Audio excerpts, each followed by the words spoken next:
कि नबी पाक सल्लल्लाहु अलैहि वसल्लम अल्लाह ताला नूं कहंदे गए कि ऐ मेरे रब मैनूं इस तरह बनांदा जा, ते अल्लाह ताला उस तरह नक्शा बनाते गए।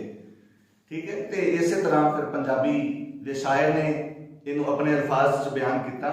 मैं सदके सोना मुखड़ा, मैं सदके सोना मुखड़ा, जग वेखने दा भुखड़ा, मैं वेखा ते कट जाए दुखड़ा, हरा हो जाए मन सुखड़ा, थर जान अखियां मेरियां, जो सुफने आने घेरियां। चेहरे नू कोई तलवार कहे, चेहरे नू कोई तलवार कहे, कोई तलवार दीवी धार कहे, कोई बिजली दा लश्कार कहे, कोई चौधरी दा चमकार कहे। मैं चंद कवां इंसाफ नहीं, मैं चंद कवां इंसाफ नहीं, चंद आप ही चेहरा साफ नहीं, चंद आप ही भुखा दीद दा, भज ला के आवे ईद दा। चंद आप ही भुखा दीद दा, भज ला के आवे ईद दा। इत्थे चंद नूं पुछदा कौन आ, इत्थे सूरज दी भी नीवी धौने आ।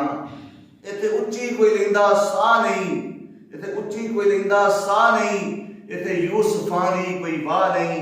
एक वारी जिसने तकिया मुड़ नहीं उठ सकिया, जा पुछ लै हबशी बिलाल नूं, जिस तकियाई मेरे मुहम्मदुर रसूलुल्लाह सल्लल्लाहु अलैहि वसल्लम।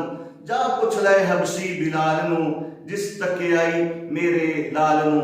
अल्लाहुम्मा सल्ली अला मुहम्मद व अला आलि मुहम्मद कमा सल्लैता अला इब्राहीम व अला आलि इब्राहीम इन्नका हमीदुम मजीद।